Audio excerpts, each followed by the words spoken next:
Welcome to Owning Pleasure as a Black Woman, where we celebrate the joy in just being you. I'm Natasha, your certified sex and intimacy coach and clinical sexologist. Just call me your guide to unlocking pleasure.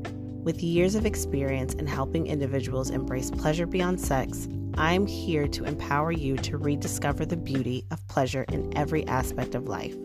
So settle in, relax, and get ready to savor the wisdom and insights we're about to drop. This is your space to be present, learn, and enjoy the show.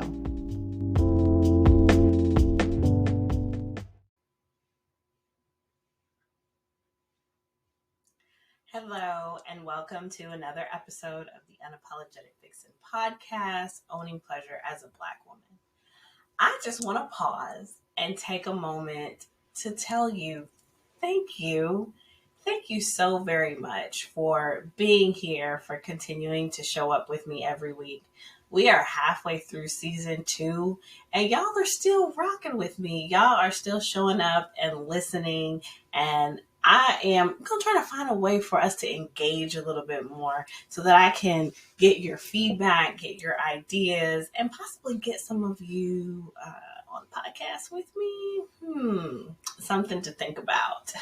But I really just wanted to take the time to say thank you so very much. This is really a labor of love and a way for me to be able to express this passion that I have that is not just of me, but it comes through me from something that is bigger than me to you. So thank you so much for showing up.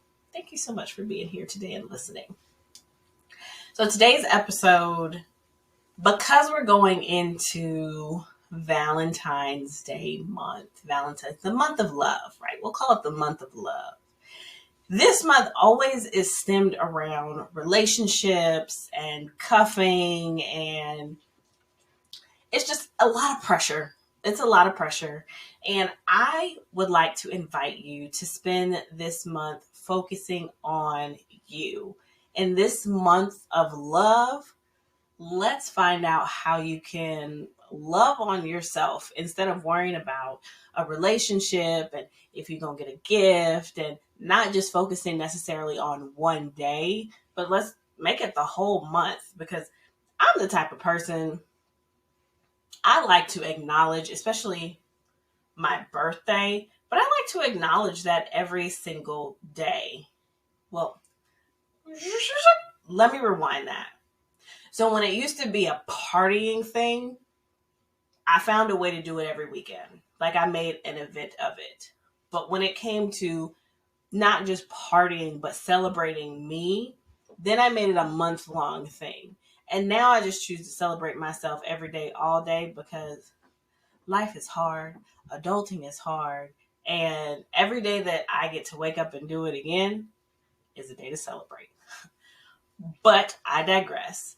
This episode, I want to talk about self-love, because this is going to be the beginning of a self-love series. So I have some guests that are going to be on this month that are going to bring different elements of self-love. So we have money, we have holistic ways of healing. And I think it's important for you to have these different elements so that you can understand how intricate this thing self-love is. It's not just from a place of, oh, I love myself, and I can look at myself in the mirror and say, I love you, which some people struggle to do that. But the love that you have for yourself flows into so many other areas of your life. And so I just wanted to kind of take this month and make this series so that you can kind of see how that plays into your life. Maybe these are some people that you want to reach out to start getting some support, to see shifts in the way that you love yourself. But today I'm just going to kind of talk about what is self-love and how can we get it? What is self-love and how we can get it? And then at the end, I'm going to give you some questions to simmer on, to think about, and do what you want to do with it, but definitely ponder, right? So understand, like I was saying, self-love influences everything around you. Everything around you. It enhances and decreases the experiences that you have in your life. For instance, I'm going to talk about food because I'm a little bit hungry right now. So imagine how much the experience could be altered when you have that self-love to buy something that you enjoy. Sometimes we eat stuff because, say, we're on a diet, we're trying to change things, and so we're eating things that aren't necessarily enjoyable or pleasurable, but we're doing it because we're trying to get this particular outcome.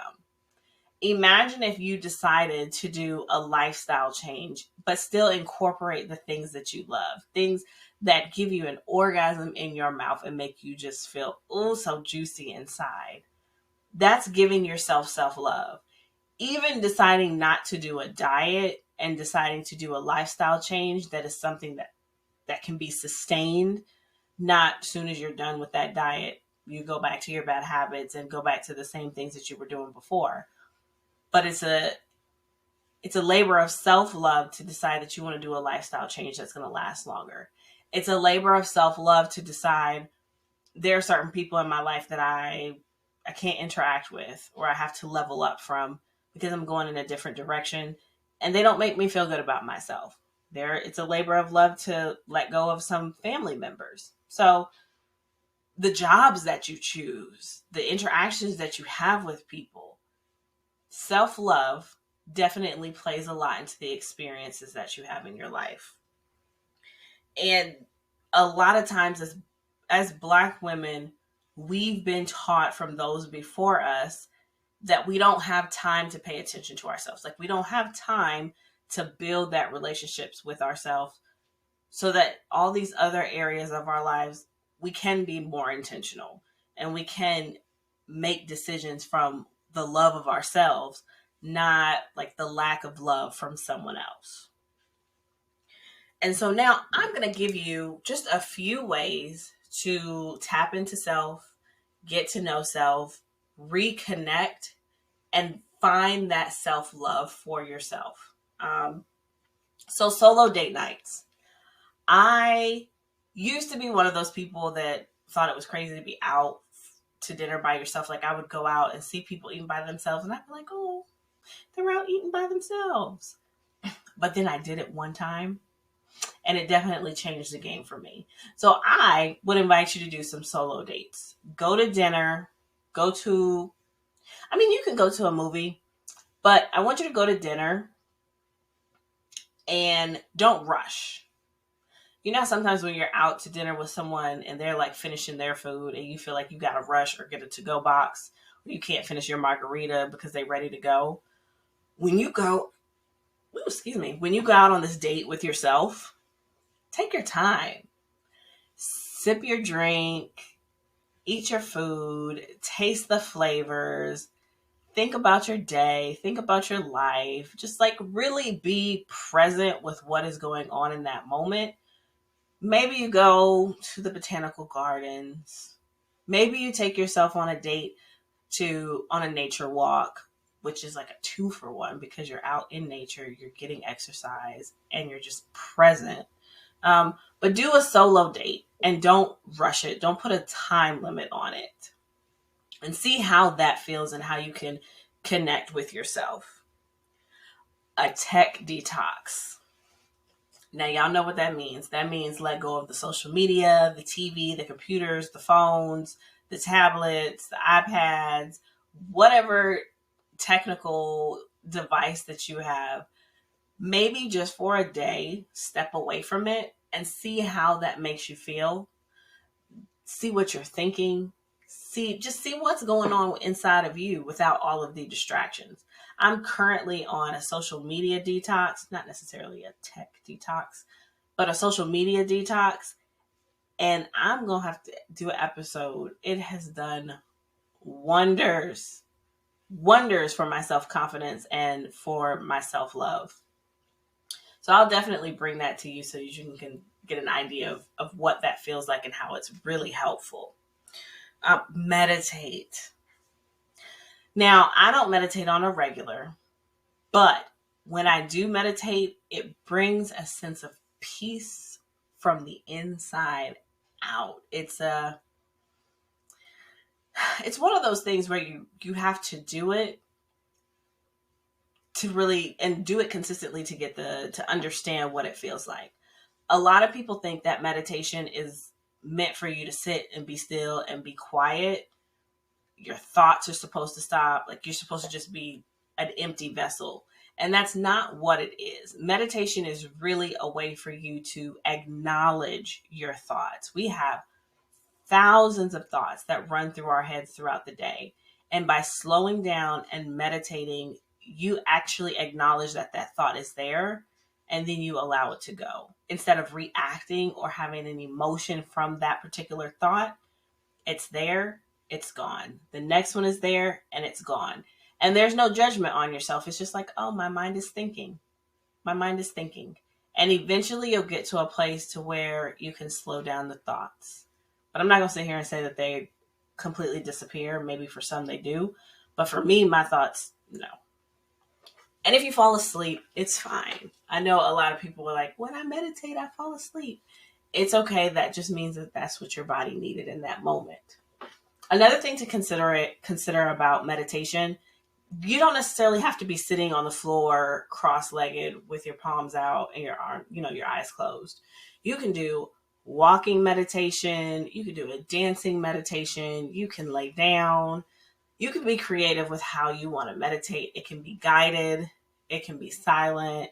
There's lots of ways to do it. So don't just go off of mainstream meditation and what you see. Make this your own practice so that it's something that, again, can be sustainable and you can stick to. This next one is after my own heart. Y'all, masturbate.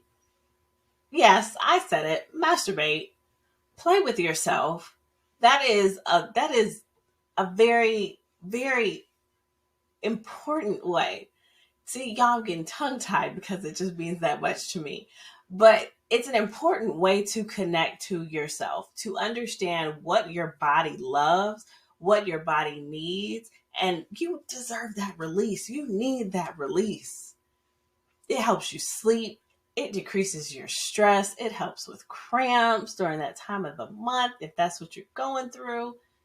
Masturbate. Love on yourself physically. Love on yourself. Because not only do you benefit from that, but when it comes to interacting with someone else when it's that time, you know how to tell that person where to go, what to do, how to make you feel good. And there's a higher chance that you can be satisfied during that interaction. So even if you're just using it to go to sleep, masturbate, okay? And last but not least, and this is my absolute favorite, is getting acquainted with using no as a full sentence. Period. That's it, with a capital N. Okay? No is what is going to build your boundaries. No is going to be super, super important in this journey of self-love, because a lot of the reasons why, we struggle with worth and self-esteem, and we don't allow ourselves our pleasures, desires, and joys is because we are out here stretching ourselves thin for everybody else. And as long as we do it, they're going to keep asking. We don't respect our time. We don't respect our space. We don't respect anything about ourselves when we're always saying yes. Always saying yes to someone else and showing up for someone else is not a labor of love to yourself. And that's going to show you a lot of who deserves to be in your world, who deserves to be in your energy and in your vibration when you're going through the self-love process, because they're going to respect it when you say no. I tell you, no is my word. No, I can't do that. I can't go there. It's just, it, I don't even know. Like, I can't even explain it, what it does for you. It eliminates so much. And from a lot of clients that I know, they don't respect their no. And that's one of the things that I have them do. No lie. There have been multiple clients where I've assigned them 2 weeks of no, because they're so used to being the yes man, the yes woman, right? So I say yes all the time. I make myself available all the time. And they're people pleasers, which a lot of us either were at some point or still are. There are times where I struggle with my people pleasing personality, but I still utilize that no. I still honor my no, even when it feels bad sometimes. So I give them 2 weeks. No. If it's something you really don't want to do, no. If it's something you have to question if you want to do, the answer is no. And it makes them so uncomfortable. It makes them 2 weeks of saying no, it makes them so uncomfortable. And they're worried about hurting people's feelings. And people are going to be upset with me. And I have them do it anyway.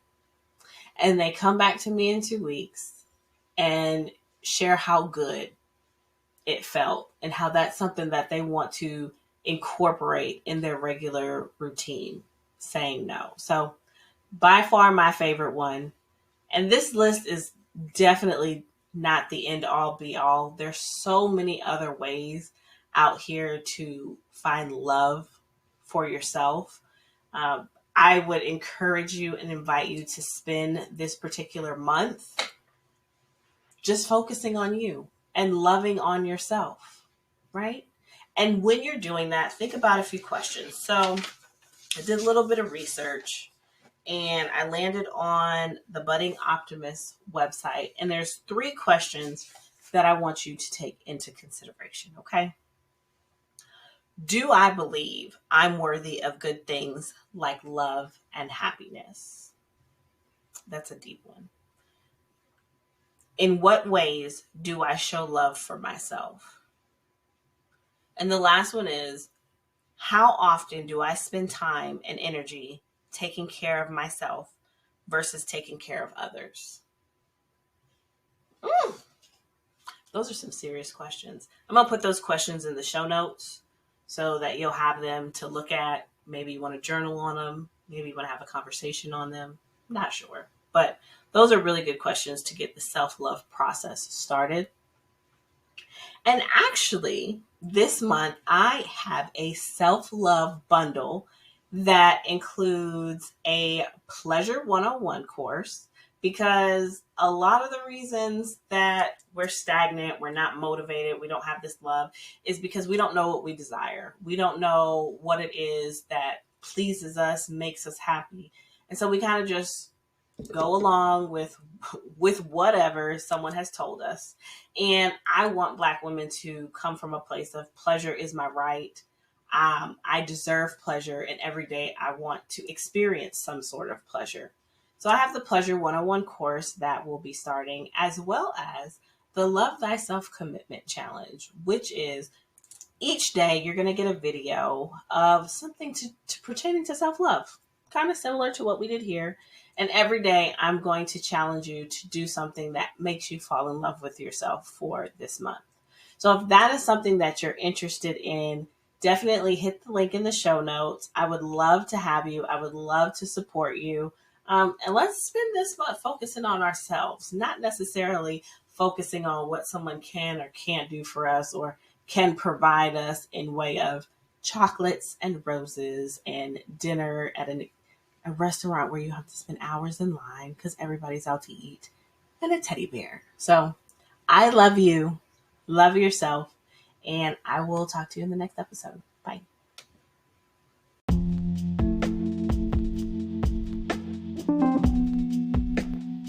Thank you for joining us on this episode of Owning Pleasure as a Black Woman. And I hope today's conversation has inspired you to embrace pleasure in all aspects of your life.